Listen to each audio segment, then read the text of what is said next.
네, 안녕하십니까. 저는 우대한이라고 합니다. 오늘 태극기의 의미와 역사에 대해서 약 한 1시간 반 정도 같이 생각해보는 시간을 갖도록 하겠습니다. 저는 국제내교육종합대학원에서 국학박사 학위를 취득하였고 지금 국학원에서 교육과 학술을 담당하고 있습니다. 이번 시간에는 태극기의 대한민국 국기, 태극기의 의미와 역사, 태호 복희, 그리고 교회의 의미와 역사, 이런 순으로 같이 한번 공부해 보도록 하겠습니다. 대한민국 국기법이 있습니다. 대한민국 국기법에 의하면 대한민국 국기는 태극기로 한다고 이렇게 되어 있습니다. 제1조 목적, 이 법은 대한민국을 상징하는 국기의 제작, 개양 및 관리 등에 관한 기본적인 사항을 규정함으로써 국기에 대한 인식의 제고 및 존엄성의 수호를 통하여 애국정신의 고양을 목적으로 한다. 제4조 대한민국 국기, 대한민국의 국기는 태극기로 한다. 이렇게 아주 명시되어 있습니다. 그리고 아주 중요한 게 있는데요. 제7조에 보면 국기의 깃면, 깃봉, 깃대 등에 대해서 명시적으로 표현하고 있습니다. 국기는 가운데 태극과 죄송합니다. 가운데 태극과 네 모서리의 건곤, 감리, 사괴로 구성한다. 그래서 태극기에서 가장 중요한 것은 가운데 태극기의 태극과 사방에 있는 건곤, 감리를 잘 이해해야 태극기를 이해한다고 볼 수가 있겠습니다. 그리고 이건 또 밑에 7조 2항에 보면 국기의 깃면은 그 바탕을 흰색으로 하고 태극의 윗부분과 아랫부분은 각각 빨간색과 파란색으로 하며 귀는 검은색으로 한다고 명시되어 있습니다. 국기의 깃면의 길이와 너비는 3:2의 비례로 한다. 다만 경축 행사 등에서는 다르게 할 수도 있다. 이렇게 명시적으로 이렇게 국기법에 이렇게 기록되어 있습니다. 국기의 개양법을 보도록 하겠습니다. 뭐 다들 잘 아시겠지만, 근데 국민들은 이제 바로 이것만 익숙하죠. 바로 달 때는 이렇게 답니다. 이렇게. 그러나 눕혀서 달 때는 빨간 부분이 오른쪽으로 가게 이렇게 합니다. 근데 어느 경우에 보면 이걸 반대로 하시는 분들이 있는데 이거 반드시 알아두시기 바라겠습니다. 그다음에 느려서 달 때는 이렇게, 그다음에 이제 조기를 달 때는 이제 기폭만큼 아래로, 그다음에 외국기와 함께 달 때는 반드시 태극기는 왼쪽으로. 그래서 옛날부터 오른쪽보다는 왼쪽을 중시했습니다. 그래서 태극기를 왼쪽에 다는 이유가 거기에 있습니다. 여러분 잘 아시는 조선시대의 영의정, 좌의정, 우의정. 영의정이 제일 높고 그 다음 밑에 서열 순위로 보면 좌의정을 먼저 합니다. 그래서 우리 조상들은 왼쪽을 중요하겠기 때문에 태극기는 왼쪽에 다는 거로. 그 다음에 X자로 할 때는 마찬가지로 태극기가 왼쪽에 올 수 있게. 그 다음에 외국기하고 같이 쭉 달 때는 홀수일 경우에는 태극기가 가운데, 짝수일 경우에는 맨 왼쪽에 태극기를 단다. 이것이 태극기의 개양법입니다. 우선 먼저 태극기를 여러분 너무나 많이 보셨기 때문에 다시 한번 보겠습니다. 이걸 태극이라고 합니다. 태극. 이건 양을 상징하고 음을 상징하고 또는 이게 남자를 상징하고 여자를 상징하기도 하지만 어쨌든 이것은 태극. 그 다음에 이거는 건, 니, 감, 곤이라고 합니다. 요 자세한 의미는 나중에 다시 한번 말씀드리겠는데 이거는 건은 하늘, 땅, 불, 물을 상징합니다. 그래서 태극기의 의미는 다음과 같습니다. 흰바탕의 백색은 백인민족을 상징하고, 원의 둘레는 이거는 우주를 상징합니다. 우주. 그 다음에 태극은 우주에서 생명이 잉태되는 양을 상징하고, 아까 말씀드린 대로 이거는 건께, 이께, 감께. 그래서 건께는 하늘, 아버지, 본체를 상징하고, 곤께, 땅은 이 곤께는 땅 또는 어머니를 상징하고, 그다음에 감께, 이 감이죠. 물 또는 달, 그런 걸 상징합니다. 리는 해 또는 양을 상징하기도 합니다. 태극기의 의미 아까 다 말씀드렸듯이 이렇게 좀 자세하게 보면 적색, 양, 태극, 건리, 감께, 이건 건은 또 동쪽을 상징하기도 한다고 합니다. 하늘, 춘문을 상징하기도 하고 요즘 너무 좀 깊게 들어가 있는데요. 이는 해를 상징하고 불을 상징하기도 하며 추분을 상징하기도 합니다. 남쪽을 상징하기도 하고 감은 북쪽을 상징하기도 하며 월, 동지, 물을 상징하고 고는 땅을 상징하기도 하지만 또는 하지를 상징하기도 합니다. 또 서쪽을 상징하기도 하고 우주 만물의 조화를 표현한 것이 태극기입니다. 그래서 이 가운데 태극은 우주를 상징하기도 하고 이 건리감계는 자연과 이 우주가 돌아가는 이치를 이렇게 이런 표현을 이렇게 괴로 표현한 겁니다. 그래서 약간 더 말씀드렸죠, 이렇게. 그래서 원래 이 태극기의 4궤는 8궤가 뿌리입니다. 그다음에 원래 이 태극은 3태극에서 시작했습니다. 3태극의 뿌리인데 이 3태극에서 노란색을 제외하고 생략하고 빨강과 파랑만을 만들어서만 그 태극입니다. 그럼 그 어디 근거가 있느냐? 네, 나중에 근거를 알려드리도록 하겠습니다. 지금 3태극이 전 세계에 많이 남아 있는데요. 이 3태극이 태극의 뿌리라는 거. 그다음에 이 8궤에서 건리감계만을 취해서 태극기를 만든 겁니다. 이 8궤 건태이진 손감간권, 건태이진, 손감간권, 이건 이렇게 부르기도 하는데, 이거 또 자세한 뜻은 다음에 설명드리도록 하겠습니다. 자, 이 건태이진,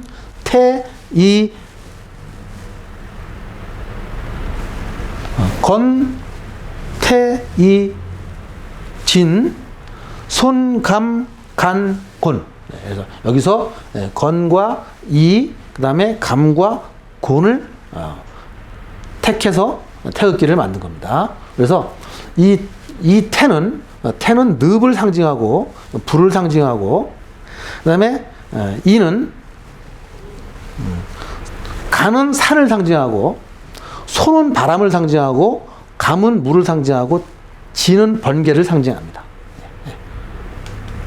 그래서 이 태극은 이게 지금 우리가 살고 있는 은하계인데요. 은하계를 위에서 바라본 형상인데 이것과 태극의 모양이 비슷하죠. 그래서 태극의 모양은 우주를 본딴 것이다. 그래서 태극의 주제는 우주가 되겠습니다. 굉장히 의식이 큰 상태죠. 우주가 태극의 주제다. 다른 나라와 비교해 보겠습니다. 이건 일본기죠. 이건 중국기. 우리나라와 가까이 있는 나라들의 태극기는 주로 하늘의 별이나 달, 해를 그 국기에 넣고 있습니다. 이것은 아마 동남아시아, 동북아시아에 이제서 같이 사는 지역이기 때문에 서로 뭐 동이족이라고 하는데, 동이족들은 이렇게 태극기에다가 주로 하늘의 별과 해 이런 것들을 집어넣고 있는데요. 다른 나라 한번 볼까요? 이건 유럽에, 여기는 영국이고, 여기는 캐나다고 미국입니다.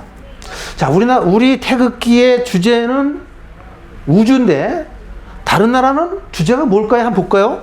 이 성조기는 잘 아시다시피 여기는 50개의 별이 있습니다. 이건 50개의 미국의 주를 상징하고, 여기는 13개의 선이 그려져 있는데, 이것은 최초의 미국이 독립할 당시에 있었던 주를 상징합니다. 그래서 이걸 성족이라고 하는데, 미국의 국기는 주제가 국가 그 자체, 국가입니다. 국가. 이 캐나다를 볼까요? 캐나다는 이게 단풍입니다. 메이플이라고 하는데, 왜 이 캐나다의 국기에 단풍잎이 들어가 있냐면, 조금 우스운 얘기지만 캐나다 사람들이 메이플 시럽이라고 해요. 메이플 시럽. 단풍에서 나온 그 단풍나무의 이 액기스로 만드는 꿀을 그렇게 좋아한답니다. 뭐 빵에도 발라 먹고, 뭐 밥에다 비벼 먹기도 하고. 그래서 너무나 이 메이플 시럽을 좋아하기 때문에 이 단풍잎 자체를 국기에다가 집어넣은 겁니다. 자, 어떻게 보면은 뭐 좀 우리나라 태극기의 그 우주가 주제인 것에 비하면 조금 좀 약간 우습기도 하죠. 그러나 국가 어쨌든 간에 국가를 넘지는 않습니다. 이건 유니언적이라고, 이건 영국기랍니다. 영국의 국기를 유니언적이라는데, 요거는 아일랜드, 잉글랜드, 그다음에 아이슬란드인가 그렇게 세 개의 국기를 합해서 영국 국기를 만든 겁니다. 그 나라 세 국가가 잘 협조를 해서 잘 살자 그런 뜻. 어쨌든 이 나라도 마찬가지로 이 나라의 국기는 그 나라의 국가를 넘지는 않습니다. 그래서 봤을 때 우리나라의 태극기는 굉장히 그 국가를 넘어선 우주를 상징하기 때문에 굉장히 의식이 높은 국가가 되겠습니다. 자, 이 보시는 이게 영국 국기죠.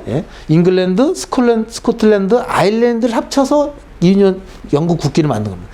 이 나라들이 그렇게 별로 친하진 않았어요. 그래서 이걸 그냥 강제로 병합하면서 지금 그레이트 브리튼, 영국이 만들어졌는데, 자, 오직하면 이 잘 살자, 같이 같은 나라에 싸우지 말고 잘 살자는 차원에서 그런 그 나라 나름대로의 나라의 국기를 합해서 유니언잭을 만들었겠습니까? 이거 러시아 국기입니다. 이게 흰색, 파란색, 빨간색. 이것도 마찬가지로 백러시아, 이건 백러시아를 상징하고 우크라이나를 상징하고 러시아, 이 세 국가를 합해서 러시아 국가가 된 건데 이것도 마찬가지로 그 주제가 국가를 넘지를 못한다. 그랬을 때 그거를 비교했을 때 우리나라 이 태극기가 얼마나 큰 의미가 있는 것이냐 볼 수가 있겠습니다. 아까 말씀드린 대로 이 태극의 원래 뿌리는 삼태극이라 그랬죠. 이 삼태극은 천지인을 상징합니다.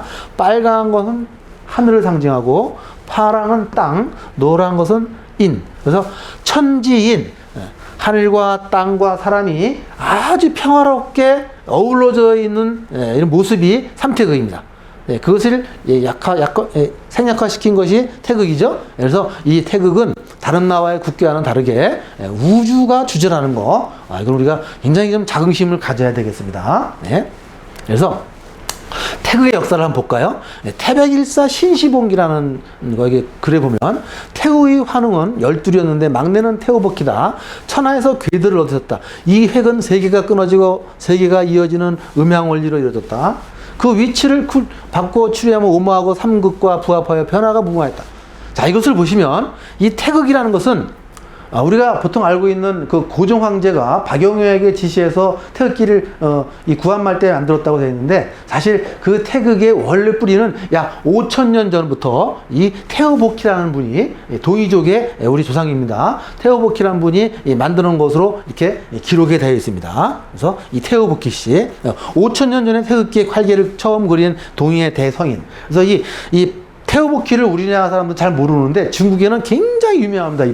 이분의 사당이 중국 곳곳에 있고, 그분이 이 인물상은 반드시 이 태극을 쥐고 있는 모습, 태극과 팔개를 쥐고 있는 모습을 이렇게 하고 있습니다.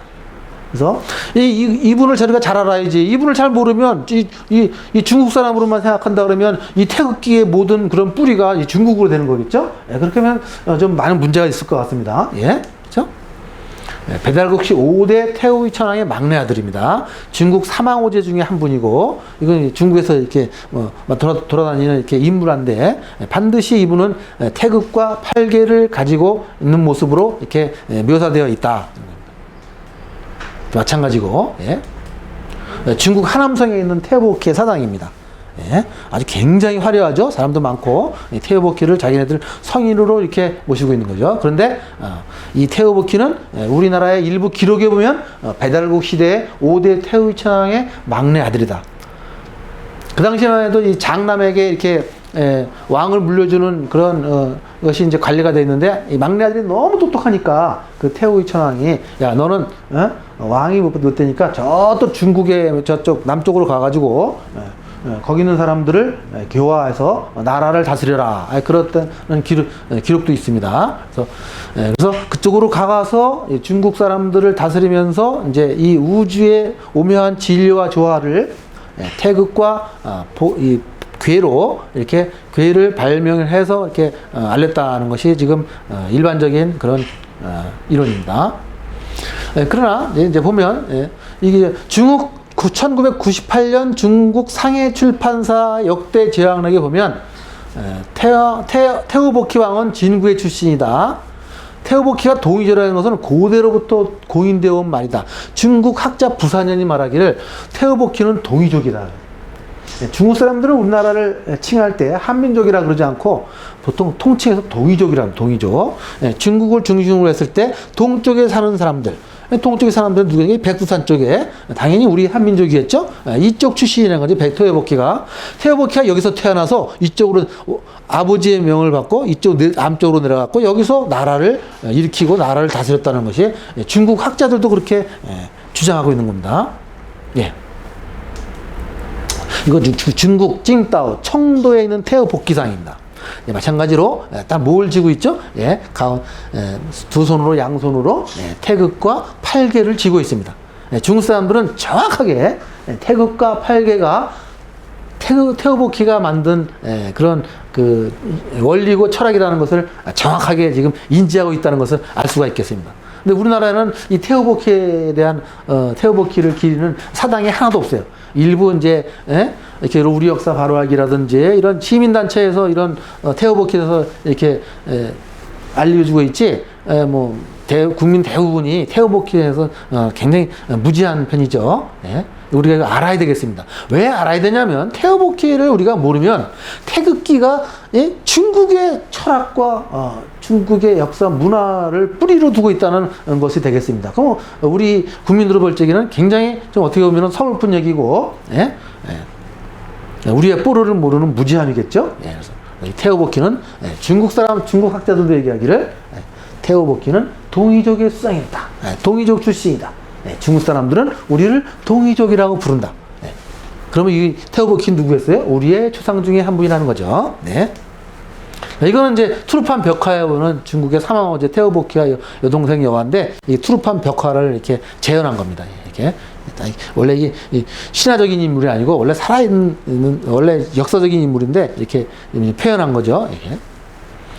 근데 그러면 이제 그거는 또 워낙 5,000년 전 얘기니까 잘 그걸 좀 믿지는 못하겠다. 뭐 그런 분도 계실 거예요. 자, 이거는 경주 가문사의 돌계단에 있는 태극 모양이에요.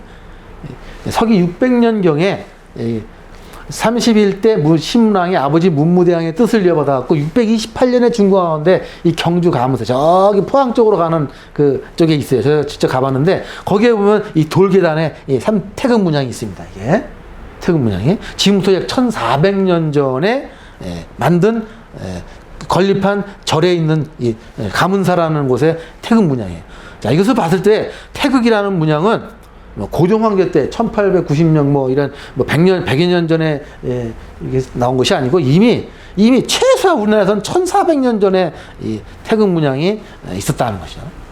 자, 이것은 그것보다 더 오래된 거예요. 680년보다 앞선 약 한 6세기, 5세기 그 정경에 수정되는데 전남 나주 보암리에서 출토된 태극리 목제품이에요.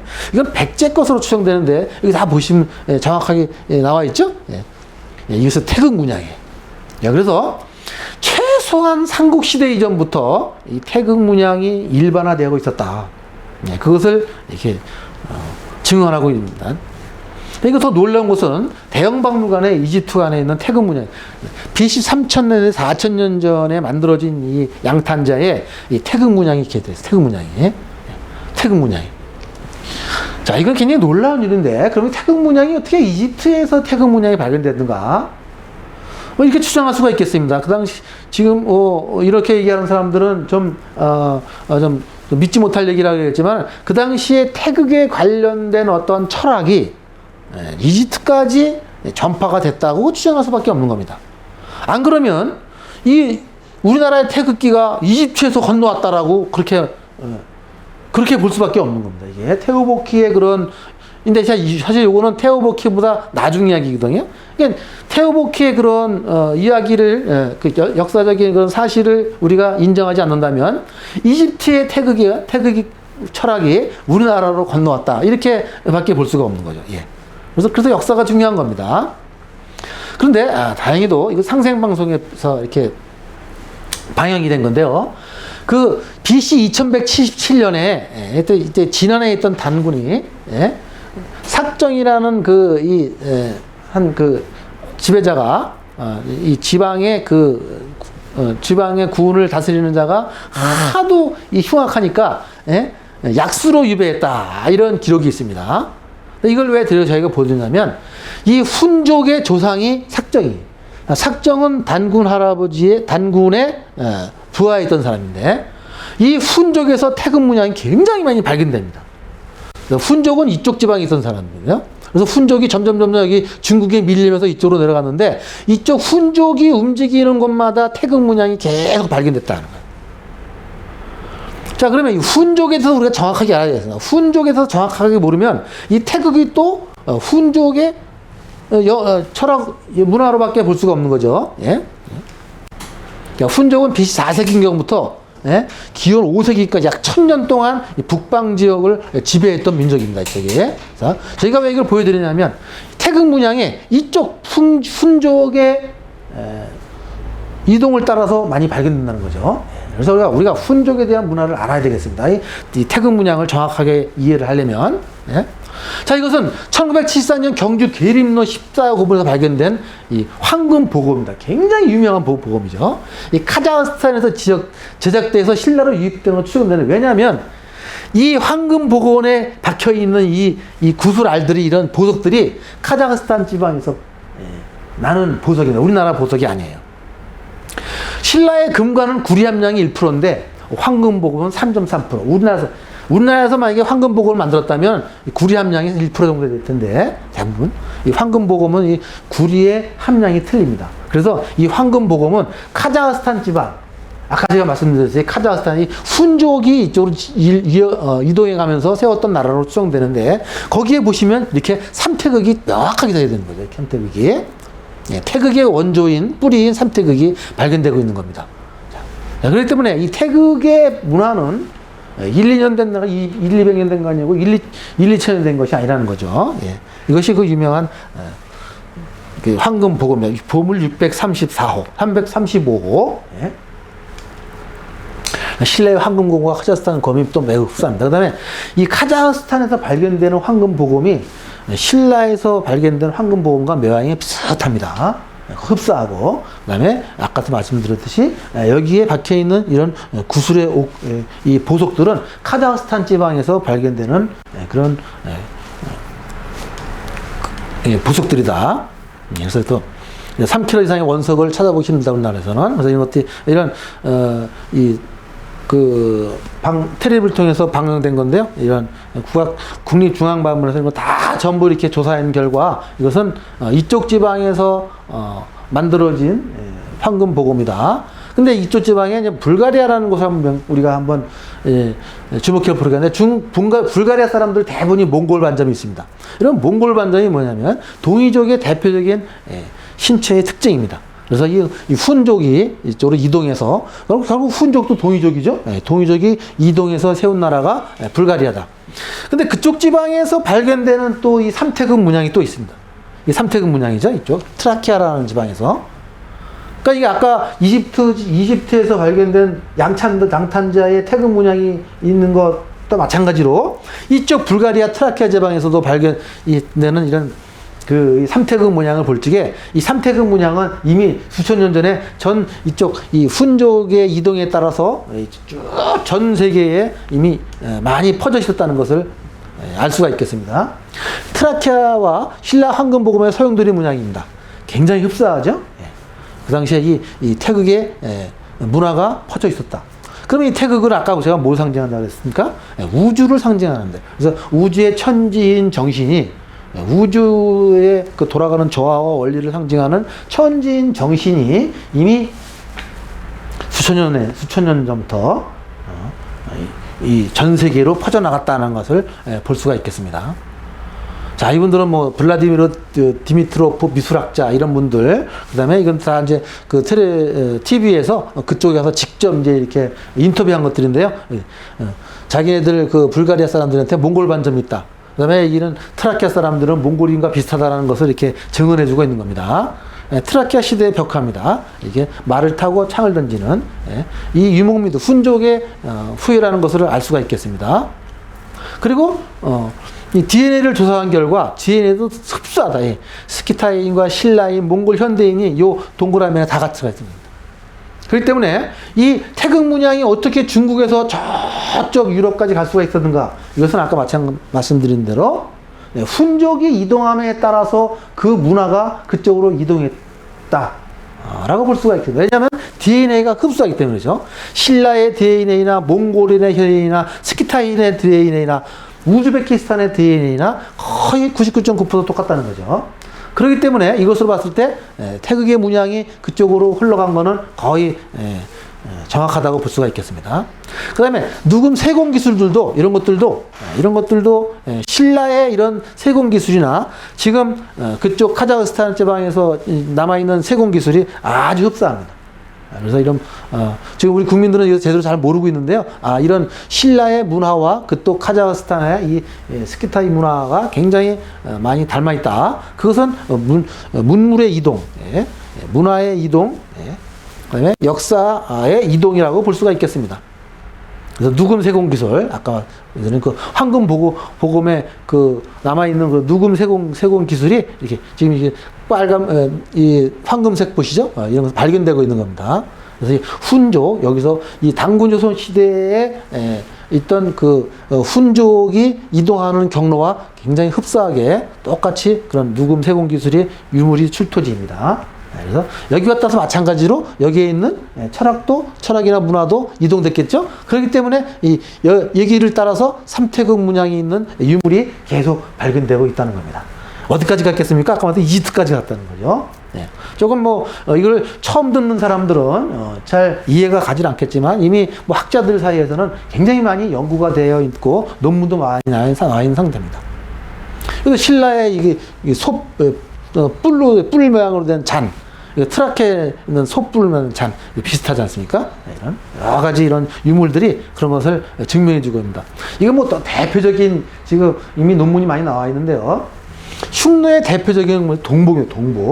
동복은 요강만한 이만한 그 구리로 만든 이 그릇인데 이게 유목민들이 다니면서 여기다가 이제 이 음식을 해 먹는데 여기에다가 불을 떼어서 이 안에 마른 고기를 넣어가지고 지금으로 치면 뭐라 그러죠? 그 고기를 물에 데워서 먹는 그런 물건이었습니다. 그래서 이것이 근데 우리나라의 신라에서 발견됐어요. 근데 이 신라에서 발견된 게 이 가야집에서 발견된 게 사실 얼마 되지 않습니다. 1960년대인가? 그래서 이 동복은 대표적인 흉노의 유물이라고 그랬지 우리나라에 발견되리라고는 전혀 생각을 못했어요. 근데 신라 가야에서 동복이 발견됐다는 거죠. 그래서 학자들이 거기서 단정하기를 이 신라와 가야의 문화가 흉노의 문화와 연결되어 있다. 동복이 그것을 증명해주고 있다고 그렇게 결론을 내린 겁니다. 그렇기 때문에 이 신라에서 발견되는 삼태극 문양과 카자흐스탄이나 그런 데서 발견되는 삼태극 문양이 전혀 이상하지 않다는 거죠. 거기에 따라서 문화가 이동됐기 때문에 마찬가지로 이게 신라 기마 인물형입니다. 경복궁역 전철역에서 이렇게 장식되어 있는데요. 이 신라인이 타고 있는 말 뒤에 있는 게 동복입니다. 동복은 이 훈족의 대표적인 유물. 자, 그럼 신라와는 훈족은 어떤 관계가 있느냐? 신라에서 발견되는 유물과 동복 같은 유물과 훈족의 유물이 동일하다? 그러면 신라가 훈족인가? 네, 맞습니다.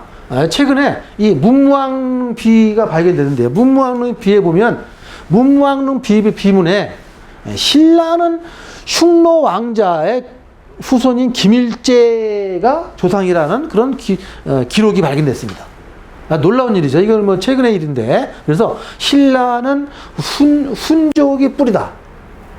그럼 훈족은 누구냐? 그럼 훈족은 중국 사람인가? 그게 아니고, 이 기록에 보면, 이 훈족의 조상인 삭정이라는 사람은 단군조선 시대 이때 그 당시에 단군 밑에서 그 제국의 왕으로서 한 곳을 다스리던 곳의 왕이다. 그렇게 되면 이 훈족도 마찬가지로 우리 동이족이라고 볼 수가 있겠습니다. 같은 민족이라고 볼 수가 있죠. 그래서 신라 김씨 왕조 이미 이건 상생방송이나 그런 데서 많이 이렇게 나온 얘기입니다. 그래서 김일제 휴도왕 이 흉노의 왕인데 휴도왕의 휴도왕과 알씨가 결혼해서 김일제와 김윤을 낳고, 이 김일제의 후손이 김알지고, 이 김윤의 이 청제인데 김윤의 후손이 김수로왕입니다. 이거 조금 역사에 관심이 없는 분들은 좀 의아하겠지만, 그래서 이 김알지와 김수로왕이 같은 뿌리라는 거죠. 그럼 이분들이 다 누구의 뿌리를 두고 있는가? 훈족인데, 훈족이 결국 단군조선 시대 제후고 단군조선 시대 같은 우리 민족이다라는 거죠. 휴도왕. 이렇게. 이걸 왜 보여드리냐면, 훈족의 그 유물에서 굉장히 많은 태극 문양이 발견되고 있다는 겁니다. 이 태극기의 문화와 연관성이 있기 때문에 이렇게 계속 보여드리는 겁니다. 자, 몽골 국기에서. 몽골 국기에도 보면 태극 문양이 있어요. 자, 아까 말씀드린 대로 아까 이쪽, 이 한반도에서부터 쭉 훈족이 이동되는 이쪽은 전부 다 몽골, 이런 태극 문양이 전부 일반화되어 있는 거죠. 몽골은 마찬가지로 동이족이라고. 이 엉덩이에 푸른 반점이 있는 나라. 그러니까 그 당시에 문화를 공유하고 있었기 때문에 태극, 그 당시에 그 문화를 활용해 가지고 몽골 국기가 탄생된 거죠. 그래서 몽골 국기에 태극 문양이 있는 겁니다. 예. 또 우리나라 고대 태극 문양도 있습니다. 이거는 남한산성에서 발견된 이 기와 태극 문양. 예? 이거 부소산성 백제의 태극 문양, 고구려 백제 신라에 다 태극 문양이 있어요. 예? 그리고 굉장히 많이 일반화되어 있었던 거죠. 여기 삼국시대에는 태극 문양이 거의 그냥 상식화되어 있는 건데, 이렇게. 태극에 대한, 태극 문양에 대한 또 이해도도 물론 있었겠죠. 천지인 사상도 살아있었고, 그러니까 이런 기와의 이런 태극 문양이 이렇게 남아있는 겁니다. 태극 문양에 대해서, 좀 더 좀 특이한 거를 한번 우리가 알아보도록 하겠습니다. 여러분, 요한문명이라고 들어보셨죠? 이게 1960년대부터, 이 중국의 이쪽 어디야 이게 요령 지방에서 발견되는 그 유물들이 유물들을 총체적으로 한 것이 요한 문명인데요. 이 요한 문명에서도 중요한 홍산 문화, 홍산 문화가 요한 문명에 포함됩니다. 이게 요한 문명이 중요하냐면 여러분이 이런 상식화되어 있는 전 세계 인류 문명이 4대 문명이 있죠. 황하, 메소포타미아, 이집트, 인더스. 그 우리는 인류가 만든 최초의 문명인데, 그 문명이 약 BC 한 3000년 정도밖에 안 됩니다. 근데 여기서 발견되는 이런 아주 수많은 유물들이 이 황하 문명이나 4대 문명보다 최소한 1000년 이상 오래된 유물들이 발견되고 있죠. 근데 놀라운 것이 이 요하 문명의 유물들이 사실 중국의 유물들이 아니고 동이족이라고, 중국이 말하는 우리를 동이족이라고 부르는데 동이족들의 유물들이 다수 발견되고 있는 겁니다. 여러분, 동이족의 유적이라 그러면 대표적인 것이 뭐죠? 적석총 같은 거. 사람이 죽으면 돌로 사람을 묻었어요. 근데 중국 사람들은 그렇지 않습니다. 중국에서 이 중원 지방에서는 적석총이 전혀 발견되지 않아요. 근데 여기서 적석총이 발견되고 있는 거죠. 그 다음에 빗살무늬톡이라든지 이런 고조선이나 배달국의 대표적인 유물. 그 다음에 또 뭐예요? 청동검, 비파형 동검, 이런 것들이 발견되고 있습니다. 그래서 이 요하 문명은 중국의 문명이 아니고 중국이 동이족이라고 부르는 그 동이족의 문명이라고 볼 수가 있겠습니다. 그리고 저희가 왜 지금 제가 요하 문명을 지금 언급하냐면, 여기에도 삼태극이 있다는 거죠. 삼태극이. 그리고 천지인을 상징하는 3이라는 숫자와 관련된 유물들이 굉장히 많이 발견되고 있습니다. 그래서 제가 요하 문명을 잠깐 보여드리도록 하겠습니다. 이 삼태극입니다. 그럼 왜 삼태극을 만들겠어요? 이거 천지인을 상징한다는 거죠. 태극의 원형인 삼태극을 상징하는 것이 이 요하 문명. 이 요하 문명은 최소한 BC 4000년, 그 높게는 BC 5000년까지 올라갑니다. 그래서 이 삼태극, 천지인이라는 사상을 상징하는 삼태극이라는 것은 이미 5000년, 6000년 전부터 우리의 문화의 뿌리였다는 것을 이렇게 추정할 수가 있겠습니다. 그다음에 보시면 이렇게 용인데, 용이 9마리의 용이 새끼 9마리를 안고 있어요. 그래서 3회 곱하기 3, 3은 9. 근데 3은 뭘 상징하는가? 동이족의 굉장히 성스러운 숫자인데, 수리문화인데, 그 3이라는 건 천지인을 상징하는 겁니다. 이거 3. 그래서 이미 이때부터 이 천지인 사상이 있었다라는 것을 알 수가 있겠습니다. 그 자연 속의 태극을 한번 볼까요? 이 태극은 자연 속에도 알 수가 있어요. 자연 속에 이렇게 태극. 그래서 자연 자체가 음과 양을 상징하는 이런 태극 문양을 하고 있다. 그래서 이 태극이라는 아주 오묘한 그런 진리가 숨어져 있는 겁니다. 그런 우주의 자연 질서를 이 국기 안에다가 집어넣은 우리 이 조상들의 그런 지혜가 엿보이는 곳이라고 했습니다. 모든 것들이 이 소용돌이 문화, 태극이 소용돌이 문화잖아요. 양의 기운이 올라가 가지고 다시 내려오고 음의 기운이 또 다시 위로 올라가 가지고 내려오는 천지 조화의 만물, 음양의 조화, 그런 것들이 이 자연에서도 이렇게 엿볼 수가 있습니다. 태극기 그리기를 잠깐 한번 보도록 하겠습니다. 아까 그 태극 국기법 보면은 가로를 3으로 하고 세로를 2로 한다. 크기는 관계없지. 크기는 어떤 크기도 좋지만은 반드시 길이는 3과 2로 해라. 이건 이제 황금률이라 해서 이 3과 2가 가장 보기 좋은 상태라고 합니다. 태극기를 그릴 때는 여러분 반드시 3과 2로 해야 된다. 그 다음에 안에 있는 태극의 지름은 세로 지름의 반이래. 그래야 가장 보기가 좋다는 거죠. 그 다음에 이걸 괴라고 하는데, 괴의 지름은 이 3태극의 지름의 반. 그 다음에 요것은 요 괴의 세로는 이 지름의 3분의 1. 그래서 이런 순서대로 이렇게 그리면 가장 보기가 좋다는 겁니다. 그래서 좀 약간 복잡하긴 한데, 그래서 길이는 3대 2로 하고, 태극의 지름은 세로의 2분의 1, 이 괴의 지름은 태극 지름의 또 2분의 1, 요 세로는 3분의 1. 요거만 지켜서 이렇게 하게 되면, 그리면 굉장히 태극기가 보기가 좋다. 요것을 어기면은 태극기가 좀 이상해요. 좀 안 좋아 보이는 거죠. 요것을 염두에 두면 되겠습니다. 태극기의 역사에 대해서. 그래서 여기서 말하는 태극기의 역사는 제가 말씀드린 BC 5,000년 전, 3,000년 전 그 당시 태호복기로부터 나온 역사가 아니고 최근에 일반인들이 알고 있는 역사를 지금부터 말씀드리는 겁니다. 여러분 헷갈리지 마시고요. 그래서 태극기의 최근에 구한말부터 시작된 역사를 한번 보도록 하겠습니다. 운용호 사건과 강화도 조약인데요. 이때 처음으로 태극기가 나왔어요. 태극기가 나오게 된 배경이 된 겁니다. 일본 군함이 운용호 사건으로 침입해 들어왔죠. 그래갖고 우리가 할 수 없이 강화도 조약으로 최초로 서양에도 열지 않던 문을 일본이 강압적으로 여는 바람에 문을 개방을 하게 됐어요. 그 당시에 일본이 뭐라 그랬냐면, 이 운양호도 일본의 영토라고 그러고, 그게 무슨 일이냐? 운양호가 일본 국기를 달고 있었어요. 그러니까 일본 국기를 달고 있어요. 국기를 달고 있는 배는 함부로 건드리면 안 된다. 우리가 막 총을 대포를 쏘니까, 그때 이 고종 황제가 국기에 대한 개념이 생긴다. 우리나라도 국기가 있어야 되겠구나. 그래서 국기를 만들자라고 결심을 한 것이 고종 황제입니다. 근데 처음에 국기를 만들려고 하니까 청나라가 요렇게 만들어라고, 황력이 돼서 했지만, 고종 황제는 과감히 거부를 하고 태극기를 만들었는데요.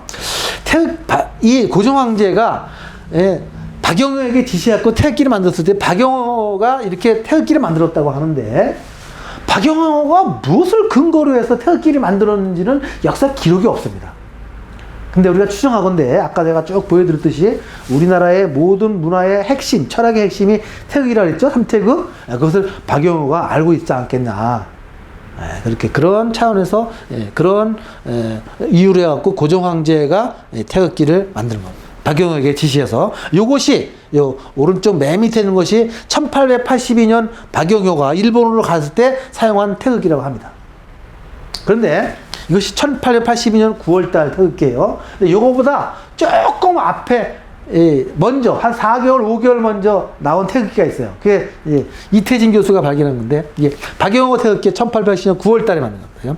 지금 우리나라 태극기하고 거의 비슷하죠. 근데 지금 모양이 약간 틀리죠.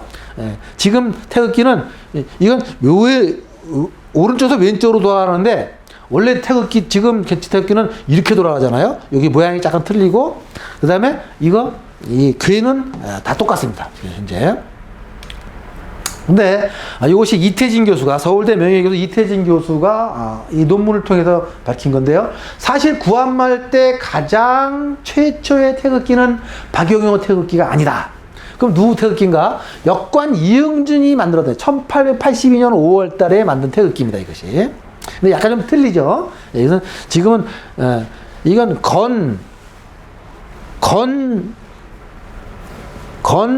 이감곤 돼 있잖아요. 근데 지금 우리는 이감곤 약간 거꾸로 돼 있고, 약간 틀린데, 이것이 이응준, 역관 이응준이 1882년 조미 수호 통상조약에서 이 사용했던 태극기라고 합니다. 역관이라는 건 뭐냐면, 여러분 여기 뭐죠? 여기 이런 주역이나 이런 음양오행이라든지 이런 철학을 연구하시는 분들인데, 역관 이응준이라고 만들었다는 건 뭐냐면, 이응준이라는 분은 이 태극기 문양이나 팔교에 대해서 굉장히 해박한 지식을 가지고 있었을 가능성이 많다는 거죠. 그렇기 때문에 1882년 5월 달에 이 태극기를 만들었다라고 볼 수가 있겠습니다. 예. 최초의 태극기 차량이지. 2018년 8월 달에 조선일보 신문기사인데, 우리나라의 태극기는 박영호가 만든 태극기가 최초가 아니고, 그보다 약 한 4개월 전에 먼저, 역관 이응준이 만든 태극기가 최초다. 그래서 워싱턴 국회 도서관에서 발견됐다고 합니다. 참고로 좀 아시기 바라겠고요. 박영호가 최초로 만든 것이 아니다. 역관 이응준이 최초로 만든 것이다. 1882년 5월 달에. 네. 그래서 이게 역관 이응준이 만든 거예요. 예. 1885월 때 요 태극기고, 바로 4개월 후에 박영호가 만들었고, 이건 이건 실물이 아닌데, 실물이 남아있지 않고 사진으로 남아있는 것 같습니다. 그래서 1884년 가장 오래된 실물 태극기가 주의 태극기라고, 미국 공사의 수행원이 입수한 거고, 1809년 이거는 외국에 있는 가장 오래된 거고, 우리나라에서 가장 오래된 태극기 남아있는 거는 1890년 만든 베니 태극기라고, 국내에서 가장 오래된 실물 태극기입니다. 고종이 미국 외교관에 하사한 태극기인데요. 이게 가장 오래된 실물 태극기. 이건 이제 노블 태극기라고 이제 미국인 목사가 가지고 있는 겁니다. 이건 참고적으로 이렇게 아시고 있고요. 1920년대 이전의 태극기들입니다. 이건 주로 독립군들이 이렇게 가지고 있던 태극기들이 남아있는 겁니다. 이런 것들. 예. 윤복일 의사가 또 태극기를 배경으로 해서 홍구공원에 거사를 일으키기 전에 지금 산들이죠. 그래서 이 태극기라는 것은 그 당시 독립운동을 하던 분들의 가슴에 남아있던 우리의 민족의 혼이었다. 왜냐하면 이 태극기 자체라는 것이 하늘과 땅과 인간이 조화롭게 살고 있는 모습을 상징하는 거고, 그 다음에 인류 평화를 상징하는 거고, 독립을 상징하는 거기 때문에 우리 독립군들은 태극기를 굉장히 소중히 하겠다는 거죠. 이 태극기 자체가 그런 굉장한 큰 뜻을 가지고 있기 때문에 평화, 독립운동, 그 다음에 서로 조합하고 화합하는 그런 정신의 상징이 태극기이기 때문에, 우리 독립군들은 이 태극기를 배경으로 해서 찍은 사진도 많고, 직접 태극기를 만들어 갖고 가슴에 품고 다니던 사람도 많습니다. 네, 그래서 아까 남아있는 것이 이런 태극기들이 남아있는 거죠. 네. 이제 우리는 이 태극기에 대해서 태극기가 가지고 있는 철학에 대해서 정말 정확하게 알아야 되겠고, 그 다음에 자라는 아이들에게 이 태극기의 의미를 정확하게 알려줘야 되겠습니다. 네, 보십시오. 독립군 사진 태극기. 모두 다 태극기를 배경으로 다 찍은 겁니다. 왜? 태극기 자체가 그런 인류 평화와 화합, 그 다음에 천지인 사상을 내포하고 있기 때문에, 이 태극기의 이런 철학을 지켜야 되겠다는 그런 정신으로, 독립운동을 하던 분들이기 때문에 이 태극기가 굉장히 중요한 역할을 했던 것으로 보입니다. 예. 네, 지금도 마찬가지죠. 태극기가. 국기. 물론 우리나라뿐만 아니고 다른 나라도 그렇지만, 우리나라는 더욱 좀 특이합니다. 태극기를 굉장히 좋아해요. 이 태극기 자체가 굉장히 또 아름답기도 하고, 이건 이제 25시 작가 게오르기라는 분은 우리나라를 너무너무 좋아해가지고 우리나라에 4번이나 방문했다고 합니다. 한국의 국기는 유일한 것으로 어느 나라 국기도 담지 않았다. 거기에는 세계 모든 철학이 요약되어 있다. 맞죠? 예? 세계 모든 철학이, 인류 평화의 상징, 우주가 이 주제니까, 이 게오르기의 신부는 정확하게 태극기를 이해하고 있었던 겁니다. 태극기는 멋지다. 거기에는 우주의 대질서, 인간의 조건과 생과 사의 모든 운명이 그려져 있다. 정말 이 게오르기 신부는 그렇기 때문에 이런 것을 알고 있었기 때문에 한국을 4번이나 방문하고 이 대한민국을 그렇게 사랑했던 분 같습니다. 이건 칼 세건의 천문학자, 굉장히 유명한 분이죠. 그분이 이런 말을 했습니다. 별이 그려져 있는 미국의 국기나 태양을 상징 삼은 일본이나 대만의 국기, 그리고 반달이 그려져 있는 이슬람 국기들의 그것에 비해 한국의 태극기는 우주 그 자체를 상징하는 것으로 매우 특징적이며, 나아가 태극기의 그런 상징성과 특징이야말로 세계주의적인 보편성을 지닌 것이다. 정말 멋있는 말 했어요. 보편성이라는 게 뭐예요? 일일평화라는 거예요. 지구에 살고 있는 모든 사람들이 조화롭고 전쟁하지 않고 서로 미워하지 않고, 종교의 이념에서 탈피해서 종교의 노예가 되지 않고 이념의 노예가 되지 않고 모든 사람들이 같이 평화롭게 사는 것을 상징하는 것이 태극기다라는 겁니다. 그것을 칼 세이건이 그렇게 얘기한 거죠. 국민들은 이것을 알아야 되겠습니다. 예. 자, 이제 태극을 이제 마쳤고, 이제 8궤에 들어가도록 하겠습니다. 8궤. 8궤에 대해서 많은 국민들이 일부 많이 아시는 분들도 계시겠지만, 오늘 좀 자세하게 들어가도록 하겠습니다. 8궤. 이 8궤는, 자, 이 태극에서 시작했다고 볼 수가 있어요. 태극. 잠깐만요.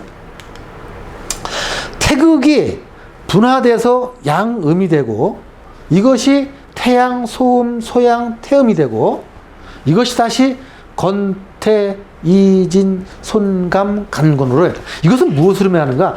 처음에 우주가 태극에서 시작했는데 태극이 분화되는 모습, 우주가 발전, 진화하는 모습을 8개로 상징한 겁니다. 그러니까 이건 이렇게 하나의 이미지죠, 이미지. 태어복기가 하늘, 땅, 사람, 물, 불, 바람, 모두 이런 번개, 이런 강, 이런 것들을 이런 모습으로 자연의 변화하는 모습을 궤로 표현했다는 겁니다. 궤. 이 궤는 걸궤자인데, 이 걸궤, 다시 한번 설명드릴게요. 걸궤는 자연이 이렇게 걸려져 있는 현상. 자연이 이렇게 우리 인간의 눈이 보기에 이 자연은 이렇게 걸려져, 하늘, 저하주께 해서 하늘 이렇게 자연을 이렇게 이 벽에다 걸어놓은 모습이다. 그래서 8궤라고 되어 있는 겁니다. 이게.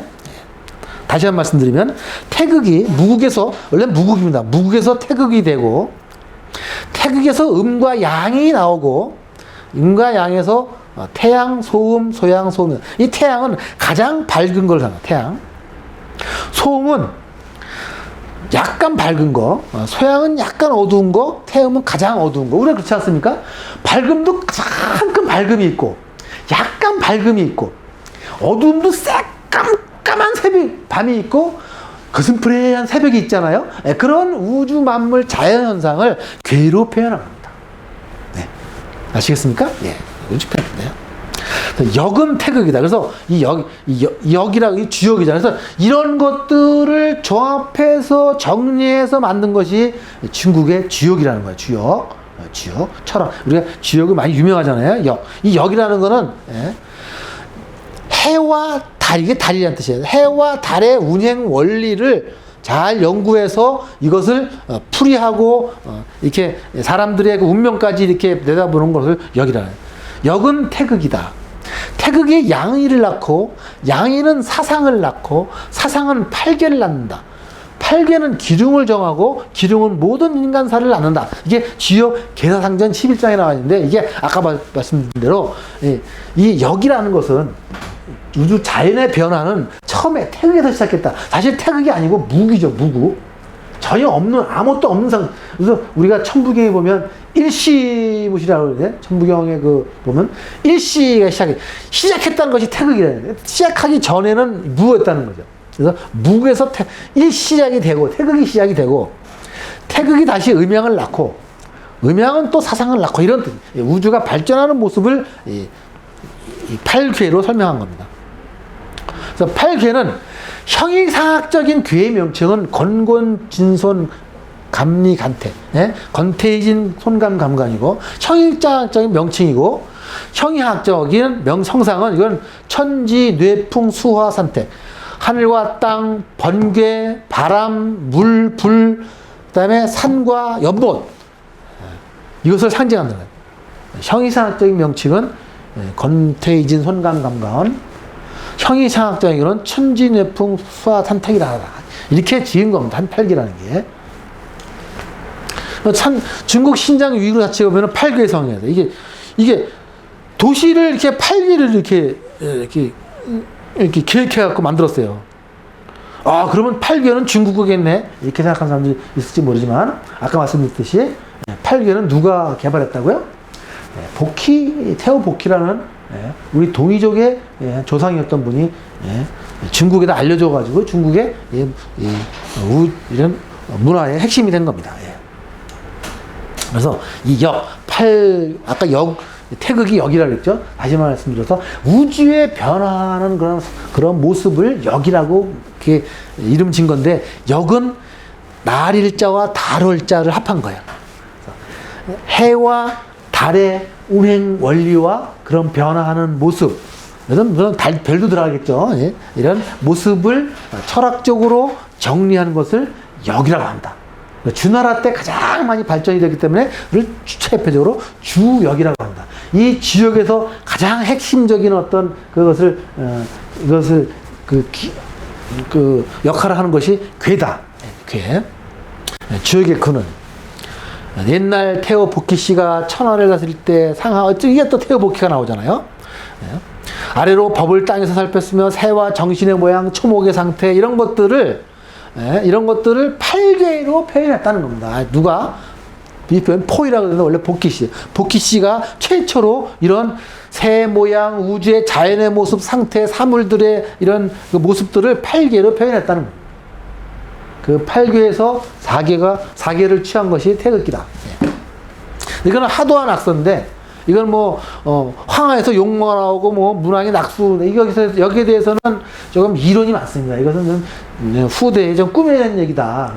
또 많이 복잡하기 때문에, 이거는 좀 생략하기로 했습니다. 여기서 근거로 해갖고, 복희가 8개를, 이렇게 발전시켰다라는 기록은 있긴 있습니다. 네. 다시 한번 보면은, 자, 이게 8개는, 자, 처음에 우주는 무국에서 얘기했다. 무국. 아무것도 없는 무에서 태극으로 빵 하면서 지금 과학적으로 우주의 빅뱅 소리 있죠? 빅뱅이 됐다는 겁니다. 빅뱅이 돼서 여기서 양이 나오고, 양이. 이걸 양의라 그래. 의라고 표현합니다. 양의에서 또 사상이 나왔다. 이렇게 우주가 발전하는 모습을 하시는 겁니다. 이렇게. 그래서 요거를 쇼라고 그러는데, 쇼가 두 개가 있는 거를 태양이라 그러고, 밑에가 긴 거를 소음이라 그러고, 위에가 긴 거, 밑에가 끊어져 있는 거를 소양이라 그러고, 그 다음에 다 끊어져 있는 걸 태음이라 그래요. 그래서 이것을 발전시켜서 사람들의 그런 이 태양인, 소양인, 태양인, 사상체질, 사상의학 들어보셨죠? 예, 거기서 이게 나온 겁니다. 그래서 이 끊어지지 않은 거는 양으로 표현한 겁니다. 양으로. 원래부터 끊어지지 않은 게 양이 아니고 이렇게 모양을 만든 겁니다. 아, 우주에는 양이라는 것이 있다. 따뜻한 게 있다. 그렇지 않습니까? 태양이 빛을 비치잖아요. 따뜻한 게 있다. 아, 달과 같이 음선하고 좀 어수선한 게 있다. 그건 끊어진 걸 상징한 겁니다. 여기서 다시 8개. 아, 이렇게 태음, 소양, 소음, 태양이 발전돼 가지고 요렇게 나간다라고 요런 모양대로 표현한 겁니다. 태오보키 씨가. 그래서 건태이진 손감간곤 이렇게 표현해. 일건천. 그래서 하늘을 또 일이라고 표현했던 거죠. 일건천, 이태, 일건천이라고 하면 일건천. 건을 하늘이라고 한다. 두 번째는 이태택. 택인데, 이건 택은 연못이에요, 연못. 삼리화. 세 번째는, 이거는 불. 삼리화, 불이라 한다. 사진뇌. 네 번째는 진뇌. 뇌가, 이게 번개예요. 번개를 네 번째. 우주의 변화모습. 이게. 오손풍. 다섯 번째는 손이라고 하는데, 이건 풍, 바람. 그 다음에 육감수라 그래요. 여섯 번째는 물인데 그걸 감이라고 하자. 감이라고 하자입니다. 7간산, 7번째는 산이라고 하는데 그걸 간이라고 표현하자. 마지막으로 땅은 8번인데 그걸 곤이라고 하자. 이렇게 해서 8괴를 이렇게 하고. 요거에서 또 이 세 개의 또 세 개를 합한 것이 해서 변화무쌍하게 만든 것이 64괴인데 이건 너무 복잡해서 거기까지 같이 않겠습니다. 그래서 뭐 우주 만물이 요거만 있겠습니까? 우주의 만물의 변화 상승이 요거만 있겠어요? 엄청나게 많잖아요. 그것을 하나하나 다 이렇게 이 모양으로 표현한 것이 64괴. 거기까지는 너무 복잡하기 때문에 가지는 않겠습니다. 여기까지만 있습니다. 자, 그래서 또 다시 한번 무국에서 태극이 되고 양의가 되고 사상이 되고 여기는 팔괴가 되고. 그래서 이걸 또 이제 이 일건처 이태태 이 건을 또 아버지라고도 하고 곤을 어머니라고 이렇게 표현하기도 했던 거죠. 우주에 돌아가는 모습뿐만 아니고 사람이 이렇게 살아가면서 생기는 모든 그런 인간관계 이런 것들도 팔괘에다 이렇게 부합시켜 버린 겁니다. 이렇게. 이것도 너무 많이 복잡하기 때문에 여기까지는 뭐 아버지 건을 아버지라고 하고 곤을 어머니라고 한다. 여기까지만 알면 되겠습니다. 그래서 이태택, 삼리와 하는 거면 소녀, 중녀, 장남, 장녀, 중남 있는데 너무 복잡하겠니까 이렇게 이런 것이 이제 팔괘의 복귀 팔괘의 핵심 내용입니다. 그래서 여기 팔괘도 복귀 팔괘도 건태이진 손감간곤 이렇게 있습니다. 보통 1, 2, 3, 4, 5, 6, 7 이쪽은 양이고 이쪽은 의미를 생성합니다. 지금 여기 약간 태극기는 이렇게 되어 있지만은 이렇게 불이 올라가는 현상. 밑에서 불이 쫙 올라가는 현상이에요. 이거는 물이 다시 밑에서 위로 올라가는 현상이에요. 우주의 변화무쌍한 그런 것을 이렇게 하나의 아주 간략하지만 아주 하나의 그림으로 표현한 것이 복희 팔괘도 태극기의 원뿌리입니다. 뿌리라고 볼 수가 있겠습니다. 그렇죠? 64개입니다. 64개. 너무 복잡하죠? 64개는 이 괴를 또 하나 더 집어넣은 거예요. 그래가지고 우주의 조화, 만물의 조화를 쫙 얘기하는 건데 너무 복잡해서 참고로만 아시고 8개까지만 알면 되겠습니다. 그래서 64개.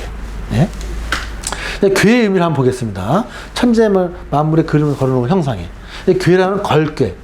아까 말씀드린 대로 천지의 자연이 이렇게 걸어져 있는 것 같이 보인다. 그래서 걸괴를 걸괴. 그래서 아까 건태이진 손감 감건이고 여기에 또 하나 또 밑으로 내린 게 저도 뭐 너무 복잡해갖고 저도 뭐 헷갈리는데 이 64개예요. 64개. 이게 그런데 요거 하나를 효라 그래요. 효는 자연의 시작이라는 뜻입니다. 그래서 자, 그러니까 이 괴는 또 3개로 되어 있는데 효가 3개로 되어 있어요. 이 효를 천지인이라고 표현합니다. 천지인. 효는 사기다, 본받다, 가로짓다, 변하다, 흐리다. 자연이 시작되는 것을 의미하는 효라. 이 효 하나가 효라는 거죠. 그럼 이 양의라 그래요. 의라는 것은 뭐냐면 수많은 자연현상을 표현하는 거예요. 의가. 이걸 양의라 그래요. 이걸 양의. 의의 의미는 수많은 자연현상을 표현하고 밝음, 어둠, 따스함 선정하고 사람에게는 어질인 것 같은 뜻이다. 이걸 의라고 그러는데 마땅히 갖춰야 할 자연의 사람의 품위 있는 동정, 행동, 활동 이것을 의라고 표현합니다. 자연이 갖춰야 자연이 돌아가는 또 사람이 갖춰야 할 마땅한 어떤 품위나 예의 그것을 의라고 표현하는데 이것을 이름이 의예요. 양의 이게 자체가 양의인데 이것을 양으로 표현하고 음으로 표현한 겁니다. 이렇게 어떤 기호로서 사상이라는 것은 뭐냐면 그 양의를 2개 합쳐진 것이에요. 양의 움직임이 바깥으로 드러나는 것이에요. 사상체제. 이건 태양, 소양, 소음, 태음. 태양은 매우 강건한 거예요. 아까 말씀드린 대로 밝고 밝은 거. 소양은 이거는 매우 강건한 외강내유. 자, 여기서 볼 적에는 위를 외라고 그러는 거예요. 위. 밑은 내입니다. 숨겨져 있는 거. 그래서 이 안 끊어진 거는 강한 거고, 끊어진 거는 유연함이에요. 그래서 이걸 외강 내유라고 하는 거예요. 그래서 그 다음에 요거는 내강 외유. 내강 외유. 밑에는 내잖아요. 내강 외유. 밖은 양이고 음란. 매우 유순한 거 태음인. 둘 다 끊어져 있는 걸 태음. 그래서 이걸 가지고 태양인, 소양인, 소음인, 태음이잖아요. 그래서 우리나라 사람들 우리 태양 체질 할 때 이것이 그거를 그렇게 이렇게 그거를 8개, 4개로 이렇게 사상의학으로 푼 겁니다. 태양인 이렇게 태음인, 소양인, 소음인. 그래서 이 태양인은 가슴 윗부분이 발달되고 목덜미가 굵고 이렇게 되고, 그다음에 소양인은 있으면은 가슴 부위가 잘 발달해 그 어깨가 딱 벌어졌지만 엉덩이 부위가 빈약하다. 소양인. 그 다음에 태음인은 허리 부위가 발달해요. 사진 자체가 굳건하고 있어 보이나 목덜미 기세가 약하다. 소음인은 엉덩이도 잘 발달되지 않고 가슴 부위도 발달되지 않다. 자, 이런 것을 이제 그런 그 8개의 원리를 이쪽 사상 체질에 넣은 건데, 우리나라 사람들은 태음인이 40%, 소양인이 30%, 소음인이 30%라고 합니다. 그래서 이 태양인은 거의 없다고 합니다. 태양인은. 여러분들도 한번 이게 나중에 참고로 이걸 한번 풀어보시기 바라겠습니다. 그래서 태양인, 태음인, 소양인, 소양인은 8개, 4개에서 그것을 따가지고 그걸 착안해서 이렇게 만든 거다. 그렇게 써 있겠습니다. 보듯이 8개는 하늘 뭐 이런 것이다. 약간도 보였죠? 네. 그래서 제가 더 자세히 들어가겠습니다. 아까 태극기에 있는 4개, 하늘거는 천지인, 일건천, 견삼년, 하늘을 상징, 일건천은 건은 세 줄이 연결된 거예요. 건. 이건 하늘이에요. 이 건을 파자해보면 말을 간자에다가 말을 간자에다가 싹을 자를 이렇게 한 건데, 생명의 밝은 기운을 불어넣어주는 하늘이라는 뜻입니다. 이게. 생명의 밝은 기운을 불어넣어주는 하늘을 뜻하는 거예요. 네. 말을 간자, 그 다음에 싹을, 그런 뜻입니다. 그 다음에 땅고는 흑토자에다가 이게 납신이에요. 납신이면 나온다는 뜻이에요. 나온다. 팔곤지 곤삼절. 곤삼절은 뭐냐면 이 세 개가 다 끊어졌다는 거죠. 팔곤지의 곤은 세 줄이 모두 끊어져 있는데, 하늘의 밝은 기운이 땅으로 내려와 펼쳐진다. 그런 뜻이라고 합니다. 곤자가 땅으로 내려와갖고 이 납신이 이 뿌리가 이렇게 올라와 있는, 싹이 나와 있는 그런 걸 상징합니다. 그래서 하늘의 밝은 기운이 땅으로 내려와서 펼쳐진 거예요. 하늘의 밝은 기운이 내려와가지고 땅에 휘집고 들어가가지고 여기서, 이 흙에서 이런 뿌리, 이런 씨앗의 뿌리, 그 싹이 나고 그런 거를 상징하는 거예요. 자, 그 다음에 불을 상징하는데, 왜 이런 리자를 쓰는가? 중간이 끊어진 거예요. 이게 불을 상징하고, 이게 물을 상징하는데, 촛불에 비유해요. 촛불에 비유해, 리. 흩어질 리고 새 추자예요. 이 리는 왼쪽이 흩어질 리자고, 오른쪽이 새 추예요. 근데 어떤 사람은 이게 원래 리가 원래는 헤어질 이별할 때 이자예요. 그럼 왜 불을 이자로 썼는가 궁금해하는 사람들인데, 이 헤어지기라는 관계가 아무것도 없어요. 이건 파자해봐야 돼. 파자해. 새가 어느 나무에 쭉 앉아 있잖아요. 나무다가 우리가 놀래면 새가 쫙 날아가잖아요. 그러니까 새가 쫙, 그냥 수많은 새가 쫙 날아갈 때처럼 불이 활 타오른다. 그런 거를 상징하는 거예요. 리가. 그래서 촛불에 비하면 불의 중심은 거무스레하고 음이고, 겉과 속은 적색의 양으로 중심보다 더 뜨겁다. 촛불을 보면 겉과 속은 더 중심보다 더 뜨겁다. 이 겉에는 중심보다 더 뜨거워. 속에는 중심은 거무스레해야 되는 거예요. 그것을 이렇게 이 리꾀로 상징화 시킨다는 거죠. 겉에는 불인데 안에 물과 같은데, 이 새가 갑자기 날아가는 것처럼 불이 확 타오르는 것을 상징하는 겁니다. 자, 이제 마지막 사계풀이 감은 뭐냐면 물을 상징하는데 육감수라 해요. 육감수. 원래 물도 육각수잖아요. 그래서 물을 감께는 육이라고 해요. 육감수의 감은 중간이 연결됐다는 거죠. 자, 이것은 뭐냐면 이거를 파자해 보면 흑토와 파일흠이에요. 흑토가 파일. 그러니까 흐르는 물에 비유하면 중간은 소용돌이로 강한 양이고 겉에 밑바닥은 기운이 중간보다 약한 음이다. 그러니까 이 물이 이 흙 속으로 들어가가지고 쭉 흐르는 형상을 흐르면 파이잖아요. 이렇게 파이잖아요. 예? 흙이 파이잖아. 그런 거를 형상화했다는 거예요. 이렇게 감깨로. 예, 그것이 이 물을 상징한다. 다시 말씀드리면 감은 흑토와 파일흠의 이 파자가 되는데 흐르는 물에 비하면 중간은 소용돌이로 강한 양이고 겉과 밑바닥은 기운이 중간보다 약한 음이다. 예, 그것을 이렇게 감깨를 표현한 겁니다. 예? 물이 흘러가는 감깨. 이진법과 미적분을 개발한 독일 수학자 라이프니츠는 이 이진법은 지금 컴퓨터에 없어서는 안 될 이런 지금 수학의 원리입니다. 이 이진법은 중국의 테오보키의 팔괘가 뿌리이다. 라이프니츠가 얘기한 겁니다. 나는 테오보키의 태극과 팔괘에서 이진법을 고안했다. 대단한 얘기.